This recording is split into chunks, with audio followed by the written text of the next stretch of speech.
Hello friends, welcome to Trich Tech Institute, and today we have a new announcement that if you are following our channel, then you know that for last couple of days we were focusing mainly on the OpenStack fundamental series. So that is part of our cloud journey. Hope you like that series. So that series is completed now. We will be again coming back to OpenStack part, and there will be focusing on the newer versions and uh, some extra advanced part like director, deploying OpenStack with director, then their dockerization, how they did. On those things we'll be focusing, but not immediately now. So from today onwards, we are going to start a new series. Not actually new, already we had started, then we didn't get time to continue that. So we are again going to revisit and resume back our automation journey. So in this automation journey, we will be starting with Ansible. So you will go with Ansible, how you can use Ansible, install it, configure it, and have a configuration management, automated configuration management via Ansible. That we will be seeing. Also, we will be trying to start a tutorial series on shell scripting. That also we are planning. So we will start on that also. So in today we will be starting with Ansible, and it will be a short video, the tutorial video, where we will be demonstrating you how you can install Ansible and getting started with it. So let's start with that. So for that, what I did, I created a virtual machine, and that machine I have given as a name as controller. So if you have seen our first video in Ansible, you know there's one benefit of Ansible is like where you have only one controller node or centralized server where you install your Ansible. That can be your laptop also, and from that you manage all your servers, and you don't need any client or plugin to be running in the managed hosts. So you just need to have SSH connectivity, and you should have a user credential available with you so that you can use the Ansible. So to install the Ansible is very easy. First we will be installing it. So let me tell you, in my case I am using OpenSUSE Leaf 15.1. So you can use Ansible with your Red Hat or your CentOS or your Fedora or your SUSE. So it is supported on everyone. Only thing is that you should be able to have Python install on your servers to use Ansible. So installing Ansible is very straightforward. So in case of SUSE or OpenSUSE, you do gpr install Ansible. So this is the package name.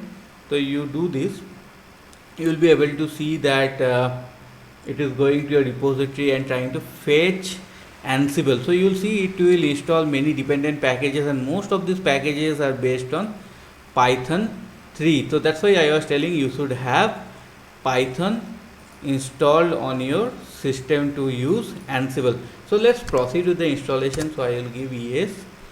So it will take some time, and it will install all these 51 packages. So you can see here it's going to install 51 packages. So we'll be pausing here, and we'll come back once the installation is done. So you can see it has installed Ansible and all its dependent packages. So once you are installing Ansible and that installation is completed, you should be able to start using Ansible. So what people suggest, if you are using Ansible, better not to use Ansible with root, better to use it as a normal user. So what we will do, we will go back to our student user, and in student user what we will do, we will create one directory. So we will create like mkdir ansible underscore test, and we will go inside that. So when you install Ansible, you should know a couple of things. So Ansible has a configuration file. So the master configuration file is etc ansible ansible.cfg. So this file has some sections like default sections, then you have some more will be there, that privilege sections and all. So let me just do one thing, save.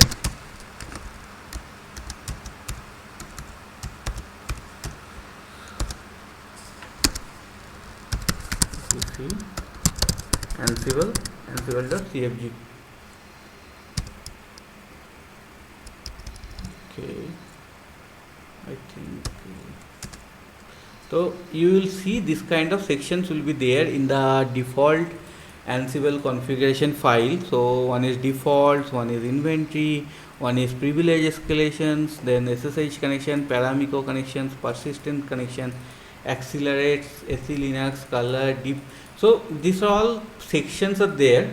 The main sections will be like your default, inventory, then privilege escalation, and sometimes you'll be using these SSH connections.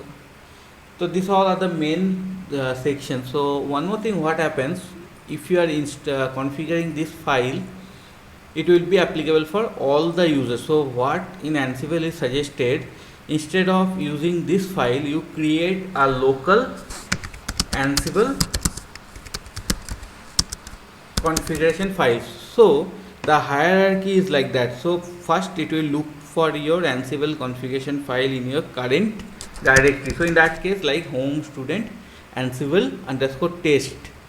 So this is my current directory. So if I have a Ansible configuration file available in my current directory, Ansible will use that file. It will not go and look for any other configuration file. It will not look for etc ansible ansible.cfg.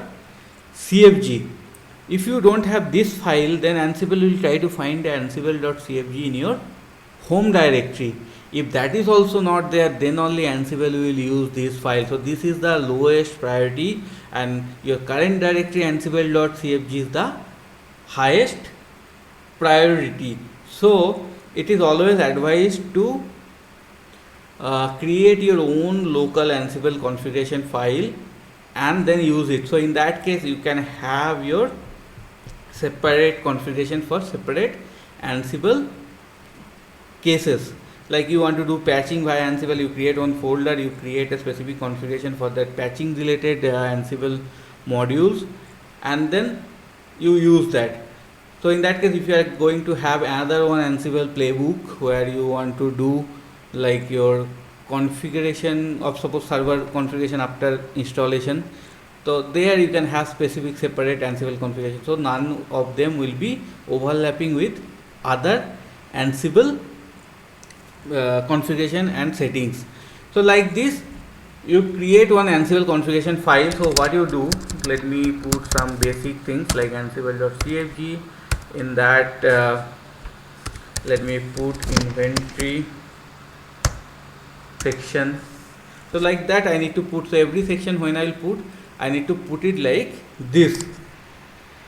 So in this section, instead of inventory, this will be defaults. So in default section, your most important component is inventory, where you specify your inventory file. So this is one more important file for your Ansible. So one important file, configuration, where you specify the configuration. Then second important file is your inventory file, where you specify your manage host details. So before going that, let's finish this configuration file. So first you give inventory, then you give suppose remote underscore user. So here you can use root also, so we will not suggest to use root.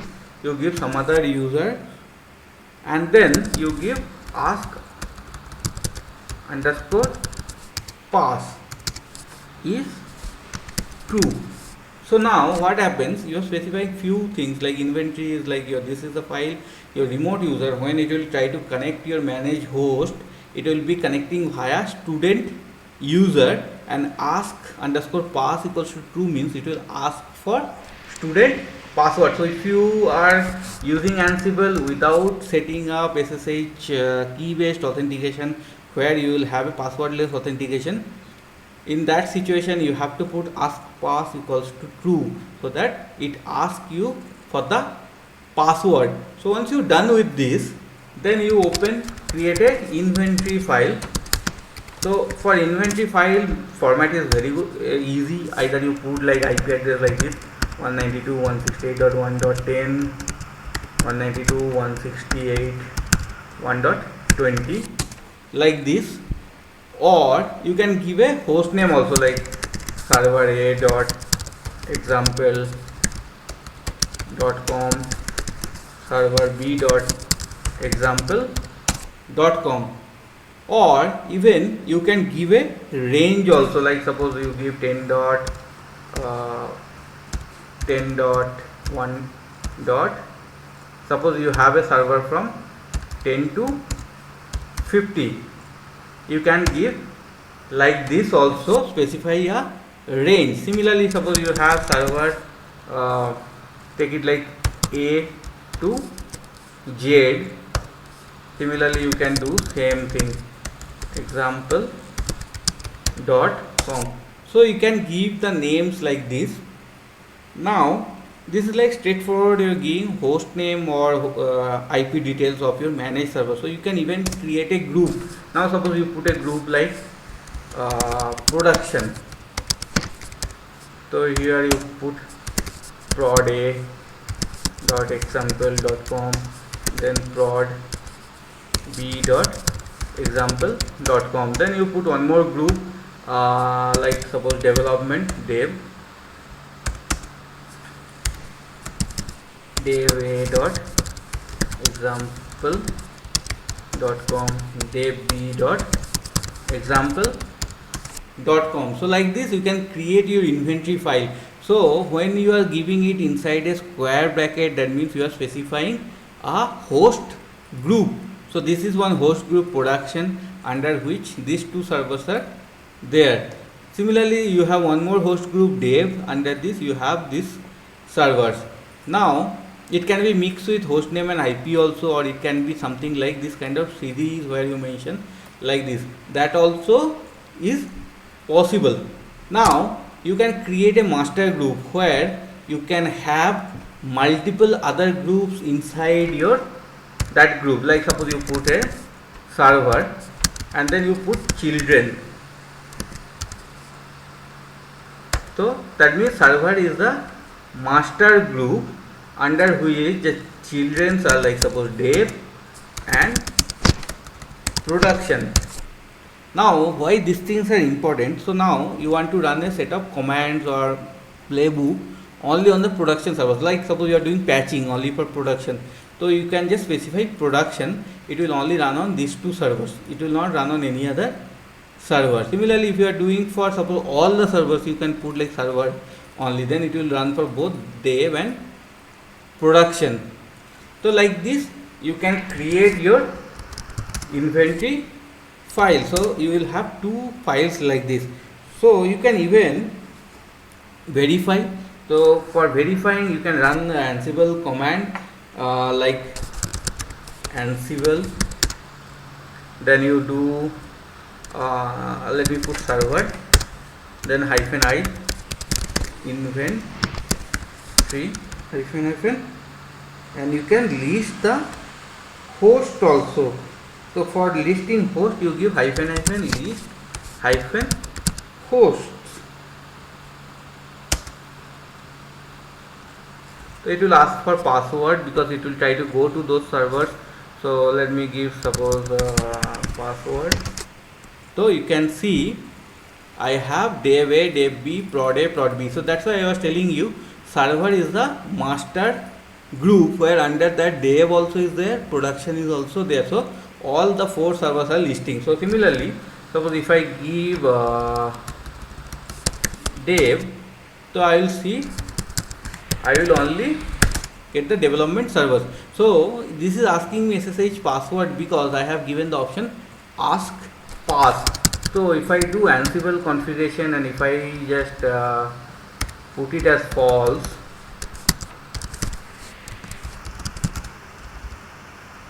So it will not ask me for password and it will directly run this. So now remember one more thing, if you are having passwordless authentication via SSH keys, but still if you use ask pass equals to true, it will ask you for password. If you don't give the password or if you give a wrong password, it will not execute the commands in spite of having passwordless login. Similarly, if you don't have passwordless login and if you put ask pass equals to false, it will not ask you for password and it will fail. So be careful with your configurations.